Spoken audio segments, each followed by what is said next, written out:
Welcome back to The Deep Dive. Today, we're going to analyze the ultimate blueprint for cross-country motorcycle touring. And honestly, before digging into these sources, I sort of figured it was just about, getting the right bike. It's that classic American adventure, isn't it? The whole romance of hitting the road on two wheels. But that feeling of freedom, it's really only sustainable and actually enjoyable if it's built on some solid, practical preparation. Exactly. So our mission today is to get past that, aesthetic thrill and really distill the core knowledge for anyone thinking about a seriously long ride. We looked at 10 key areas, and what really struck me was how much the sources hammered home the planning and the mental side of it, maybe even more than just the mechanics. Yeah, it's kind of like a 50-50 deal, isn't it? Machine readiness on one side, rider readiness on the other. We're aiming to give you that actionable blueprint for a trip that's unforgettable, but crucially safe, too. Okay, let's unpack this then. Kicking things off with the nuts and bolts, pre-ride logistics, planning, prep, the bike itself. Right, so tip number one is this interesting paradox. You need structure, but you also need flexibility. You absolutely have to map out your main route, where you're planning to sleep, where the essential fuel stops are. Calculate time and distance realistically. You need that basic framework. But, and this is the cool part, the sources immediately say it's okay to deviate. They really stress that the best parts of the trip often pop up on those unexpected detours, but you can only safely take those detours if you know where your main route, your safety net, actually is. And thankfully, we're not wrestling with giant paper maps anymore. This is where specialized tech comes in handy. We should probably mention GPS apps built specifically for motorcyclists, things like Reaver or Scenic. Okay, why those over, say, Google Maps or Waze? Well, because they often use data from other riders to find routes that are actually fun to ride. Think twisty roads, scenic views, actively trying to keep you off those long, straight, soul-crushing interstates that regular GPS loves. It's navigation built for the experience, not just getting there fast. That makes sense. Which ties into tip number 2, the machine checkup. And this has to be thorough, right? Oh, absolutely comprehensive. And the insight here isn't just check your oil. It's understanding that touring conditions, long days, high speeds, might mean you need a specific type of oil, like a synthetic blend designed for sustained high temps and mileage. It seems small, but it could be the difference between smooth sailing and an overheating engine 1,000 miles from home. So we're talking tires, tread, and pressure brakes, lights, all the fluids, chain, or belt tension. The works. The sources frame it like an investment, don't they? A good pre-trip checkup can save you time, money, and a whole lot of grief being stranded somewhere. And being practical, they insist you carry a few specific spares. Not your whole garage, but the essentials. Spare fuses, a small toolkit for basic fixes, and definitely a decent tire repair kit. That little kit can turn a potential trip-ending disaster waiting for a tow truck into just a minor delay. Speaking of carrying things, that brings us to tip number 3. The physics of packing. Space is limited, obviously, so it's all about packing light and smart. Every extra pound messes with your bike's balance and your fuel economy, too. Essentials usually mean layers for changing weather, good rain gear non-negotiable, and moisture-wicking clothes. But how you pack is just as important. Heavy stuff needs to go low down and towards the center of the bike.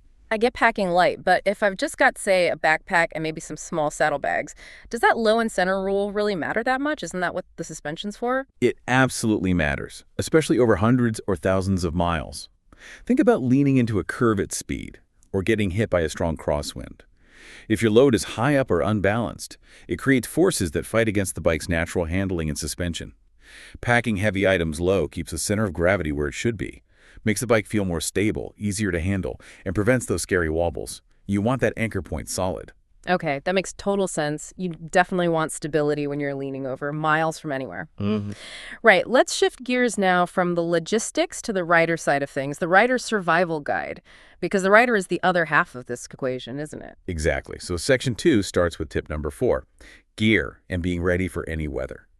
The key insight here is dressing for protection first, not just the weather right where you are, because temperatures can plummet or soar really fast when you cross mountains or even just state lines. And when they say high-quality gear, the sources get specific, don't they? They talk about C, E-rated armor level 1, or even level 2, and shoulders, elbows, back protectors. That's the real standard for impact protection, not just looking the part. It's protection, yeah, but it's also about managing your own climate inside the gear. A helmet with good ventilation, armored jackets, and tents that are breathable.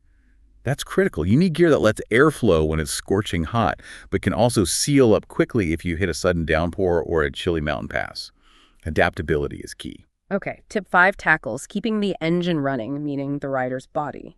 And the big stealth risk here, the one people often forget, is dehydration and fatigue. Yeah, dehydration is tricky. You might think it's just a hot weather problem, but riding at highway speeds creates this constant wind chill, this evaporative effect. You're losing moisture all the time, even if you feel cool.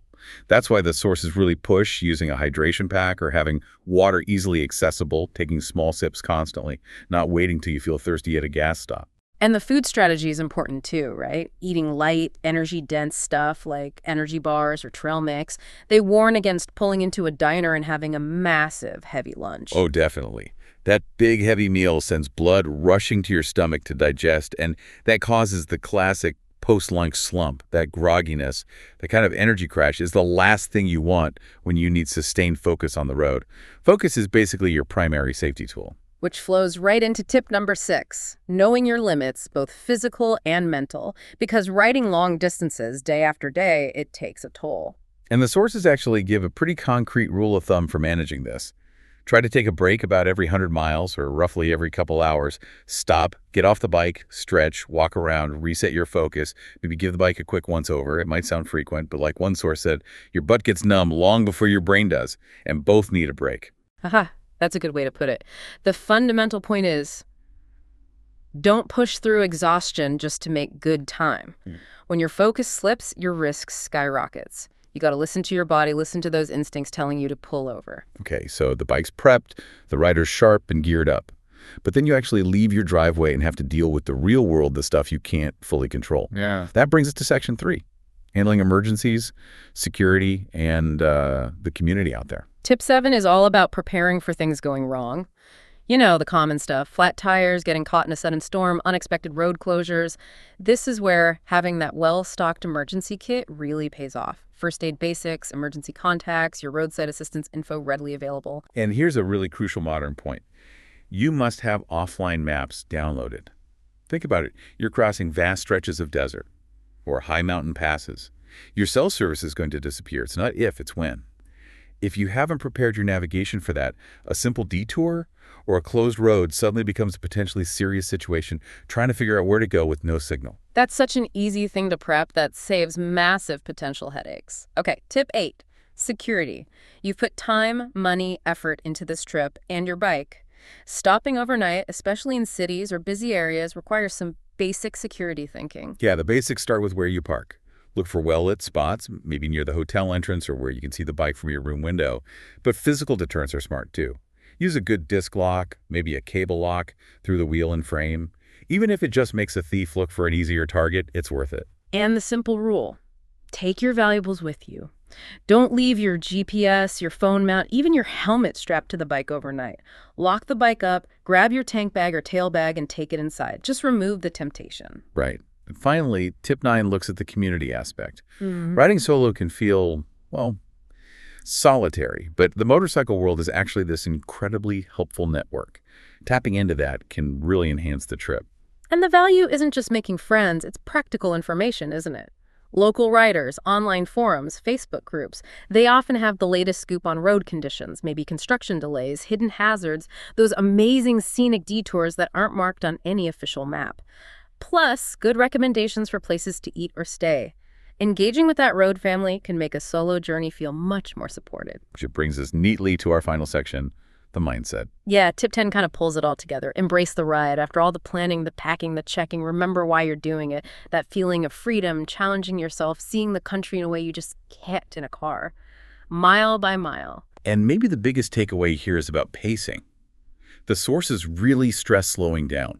Don't make it a race. Stop at that scenic overlook. Chat with the person at the quirky roadside attraction. Let the journey breathe. Let it unfold naturally. Don't get obsessed with hitting an arbitrary mileage goal each day. The ride is the destination, in a way. So if we connect all these dots, the specific oil, the CE armor, packing low and center, the 100-mile breaks, the overall message starts to crystallize, doesn't it? All this prep isn't about killing spontaneity. It's actually the opposite. Exactly. The preparation enables the spontaneity safely. because you know your bike is sound, you know you're protected, you've got backups like offline maps. That's what gives you the confidence to say yes to that interesting-looking side road or that unexpected invitation without worrying excessively. A truly great cross-country trip balances that preparation with the willingness to just go with the flow. That sums it up perfectly. We've covered the groundwork for staying safe physically while maximizing the freedom that makes these trips so appealing. So, as you maybe start planning your own big ride, here's one last thought to carry with you down that long highway. We talked a lot about the essential physical tools, roadside assistance coverage, offline maps, those specialized GPS apps for navigating the actual physical world. So the question is, what are the equivalent mental tools you need to pack? What internal resources do you need to cultivate to handle the psychological side of it, all the long stretches of solitude, maybe unexpected loneliness, the sheer mental endurance required over thousands of miles on the open road? That's something to ponder on your next ride.